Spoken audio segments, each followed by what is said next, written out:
민주통합당이 새누리당 후보 230명에 대해 검증을 한 결과 공천자 중 84명은 부자 감세, 종부세 출총제 반대 등 친재벌 부자 후보입니다. 공천자 중 97명은 4대강, FTA, 언론학법, 급식법 등 MB학법 날치기에 청와대의 거수기가 되어 국회를 유린하고 국정을 농단했던 MB 돌격대 후보였습니다. 또 15명은 친일 독재 미화, 색깔론 제기 등 몰역사 후보이고 38명은 성추문, 선거법 위반, 고소 고발 등에 연루되어 도덕성과 자질에 결정적인 하자가 있는 부도덕, 부적격 후보로 드러났습니다. 한마디로 박근혜 새누리당은 4.11 총선 버스에 무자격, 부적격 후보를 가득 태우고 쇄신을 부르짖고 있는 셈입니다. 결국 새누리당은 한나라당이고 박근혜 위원장은 이명박 대통령과 한치도 다를 바 없음을 다시 한번 스스로 입증하고 있는 것입니다. 심판해야 대한민국이 바뀝니다. 심판해야 내 삶과 국민의 삶이 바뀐다는 것을 국민 여러분께 간곡히 호소드립니다.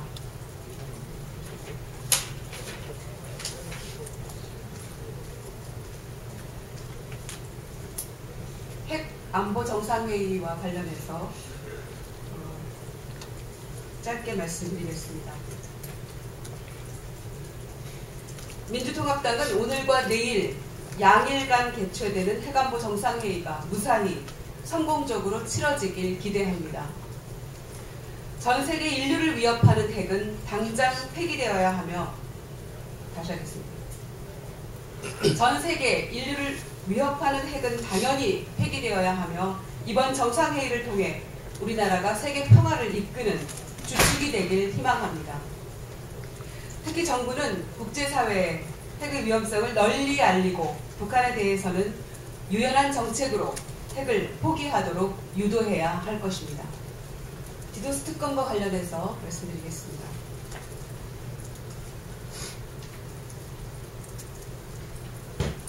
오늘부터 중앙선관위 디도스 공격에 대한 특검 수사가 시작되었습니다. 디도스 테러에 대한 수사는 국민적 신뢰는커녕 검경 스스로도 믿지 못할 엉터리 수사 결과가 되고 말았습니다. 결국 사상 10번째 특검제를 가동시킨 셈입니다. 사건 전반에 대한 철저한 수사로 모든 국민적 의혹을 해소시켜야 함은 물론 이번 총선에서 또 다른 부정이 있어서는 안 된다는 것을 강력히 경고합니다.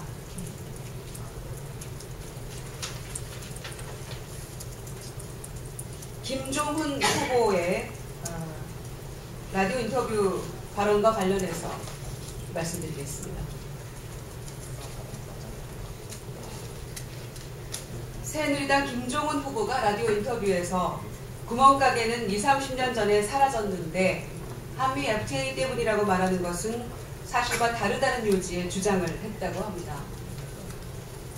얼마 전에는 강북을 컴컴한 곳으로 언급해서 국민적 분노를 사더니 돌아서면 보이는 구멍가게들이 보이지 않는다고 한다니 김종훈 후보가 사는 곳은 대한민국이 아니고 미국입니까? 그런 자세라면 한미 FTA 협상 과정에서 중소기업과 영세 상공인이 입을 엄청난 타격은 안중에도 없었다는 말이고 소외된 지역과 계층에 대해서는 아예 고민조차 하지 않았다고 실토하는 셈입니다.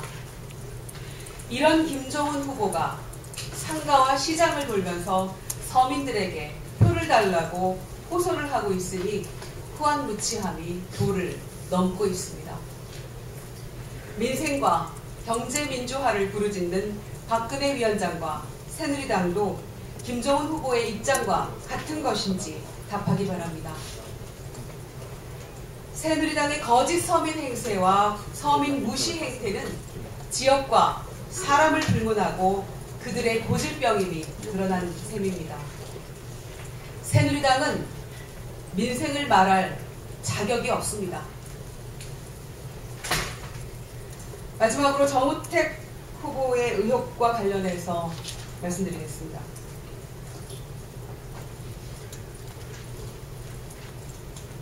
새누리당의 국회의원 후보인 정우택 전 충북지사가 성상납을 받았다는 의혹이 일파만파입니다. 그러나 지난 2007년 당시 도지사였던 정 후보가 이명박 대통령 후보에게 했다는 관기 발언 등의 전력에 비추어서 정 후보가 부도덕한 생활을 해왔다는 의혹 보도는 그다지 놀라울 것도 없어 보입니다. 정우택 후보는 2004년 9월 불법 정치자금 3천만 원을 수수한 행위가 적발돼서 벌금 1,000만 원, 추징금 3천만 원을 선고받은 전과도 있습니다. 이 외에도 석연치 않은 업무 추진비 사용 내역 등 각종 의혹이 중심에 서 있습니다. 정 후보에 대한 모든 의혹이 명백하게 밝혀져야 하는 것은 당연한 일입니다. 그러나 이런 나쁘끄러운 전력으로 또다시 국민의 대표가 되겠다고 하니 상식이 집집마다 다른 것인지 묻습니다. 새누리당은 정우택 후보에 대한 의혹 확인에 즉각 협조하고 사실이 확인되면 후보를 사퇴시키는 것이 국민에 대한 도리일 것입니다. 오늘 좀 길었습니다.